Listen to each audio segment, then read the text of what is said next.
আওয়ামী লীগ আবার এই দেশ ছাড়বে। শেখ হাসিনা যেমন করে পালিয়ে গেছে, এদেশের আওয়ামী লীগ, ছাত্রলীগ, যুবলীগ তারাও পালিয়ে যেতে বাধ্য হবে।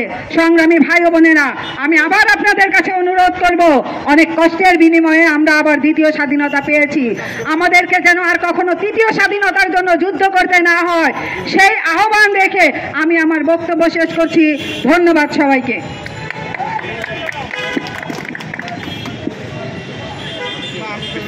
নিয়ে আসছেন বাংলাদেশ লেবার পার্টির ঢাকা মহানগরের সম্মানিত সভাপতি এস এম ইউসুফ আলী। এই মুহূর্তে বক্তব্য নিয়ে আসছেন এস এম ইউসুফ আলী।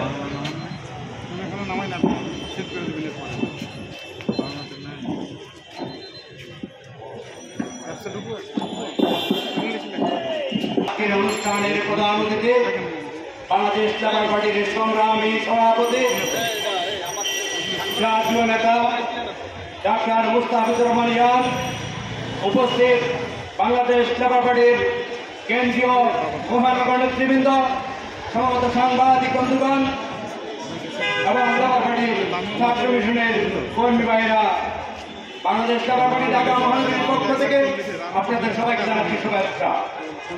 সম্মানিত উপস্থিতি, সমবেত সাংবাদিক বন্ধুগণ,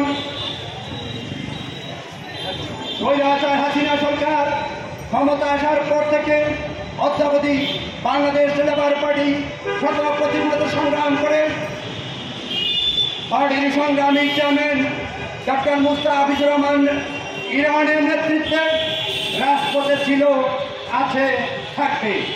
আপনারা জানেন বিভিন্ন সময়ে ঢাকার রাজপথ নয়, সারা বাংলাদেশেই আমাদের পার্টির সংগ্রামী চেয়ারম্যান ডাক্তার মুস্তাফিজুর রহমান ইরানকে পুলিশ বাধা দিয়েছিল, বিভিন্ন জায়গায় আটক করেছে, বিভিন্ন সময় উনি জেলখানায় ছিলেন। তবু আমরা হতোদ্যম হইনি, আমরা আমাদের গতি আরো বাড়িয়ে দিয়েছিলাম। আমরা এখনো আছি, থাকবো। সম্মানিত উপস্থিতি, এই স্বৈরাচারী সরকার পতনের পর সারা বাংলাদেশে উৎসব হয়েছে, এটা অস্বীকার করার উপায় নাই। আমি এই স্বৈরাচারী সরকার ক্ষমতা আসার 24 ঘন্টার ভিতরে 25 বার কখন ছেড়ে দিয়েছিলাম, এটা রেকর্ড। আমি 4 বার বাড়ি বসিয়েছি, তারপর ওই সরকারের পতনের পর আমার বাড়িতে হামলা হয়েছে। আমাকে তো ভিডিও তুলে যাচ্ছে, সিসি ক্যামেরায় ধারণ করা, আমার বাড়ির বাসভবনে হামলা হয়েছে। এমনকি আমার পরিবার পরিজন একমাত্র বাড়ির বাইরেও ছিল। এটা আমি লেবার পার্টির পরিবারে নয়, মূল ক্রমে আমি যখন পরদিন এলাকায় গিয়েছি, এলাকার জনগণ এসে সুযোগটুকু বলেছিল আমরা লজ্জিত, কারণ আপনার বাড়ির আশেপাশে আওয়ামী লীগের পান্ডারা এই 10 বছর 15 বছর রাজত্ব করেছে, তাই মূল ক্রমে আপনার বাড়িতে হামলা হয়েছে। সম্মানিত উপস্থিতি, আমি তত্ত্বাবধায়ক সরকারের কাছে এই সারা বাংলাদেশে যে ঘটনাটি ঘটেছে, যেটা মিডিয়ার মাধ্যমে আমরা জেনেছি, এটা সঠিক তদন্ত হোক। লালমনিরহাট সীমান্তে যারা ভারত সীমান্তে গিয়েছিল, এই ঘটনাটা কতটুকু সত্যি, এটা আমাদের জানা দরকার। ভারতীয় মিডিয়া আদায় করছে, এটা যদি বন্ধ করা না হয়, বাংলাদেশ লেবার পার্টির পক্ষ থেকে আমরা বলছি, আমরা অবশ্যই আবার রাজপথে আসবো এই মিডিয়া বন্ধ করার জন্য। প্রয়োজন হলে আমরা ভারতীয় সম্মানিত উপস্থিতি, এই স্বৈরাচারী সরকারের আমলে পঞ্চ পাণ্ডবের জন্ম হয়েছিল। এই পঞ্চ পাণ্ডবের প্রথম পাণ্ডব ছিল এসালঙ্গুরু, বাংলাদেশের ব্যাংকিং সেক্টর থেকে তারপরে ছিল বসুন্ধরা গ্রুপ, ঢাকার আশেপাশে সাধারণ জনগণের জমি তারা দখল করে নিয়েছে বিনা পয়সায়, কাউকে কোনো টাকা দেয়নি। এমনকি আমি আমার পরিবারও এ থেকে বলতে পারি, প্রায় 150 শতাংশ জমি বিনা টাকায় বাউন্ডারি দিয়ে নিয়ে গেছে, যা এখনো বসুন্ধরা দখলে আছে। এরকম হাজার হাজার বিঘা সম্পত্তি বসুন্ধরা বিনা টাকায় দখল করে নিয়েছে, যা এখনো তাদের দখলে আছে। তাই এই পঞ্চ পাণ্ডবের তৃতীয় পাণ্ডব পেস্টিন গ্রুপ, যা আজকে আদালতে হাজির হয়েছেন এই ধরনের, তারও বিচার হবে। তৃতীয় পাণ্ডব শ্রমিক গ্রুপ, ইউনাইটেড গ্রুপ, এই সকল এই পাণ্ডবকেই বিচারের আওতায় আনতে হবে। 15 বছরের যত স্বৈরাচার যত লোককে হত্যা করেছে বিনা বিচারে, যে সমস্ত লোককে আয়নাগরে রেখেছে এবং জেলখানা রেখেছে, সকল হত্যার তদন্ত এবং সকল কর্মকাণ্ডের তদন্ত করে বিচারের আওতায় আনতে হবে। বাংলাদেশ লেবার পার্টি এ সমস্ত কর্মকাণ্ডের বিচার যতদিন না হবে ততদিন রাজপথে আছে।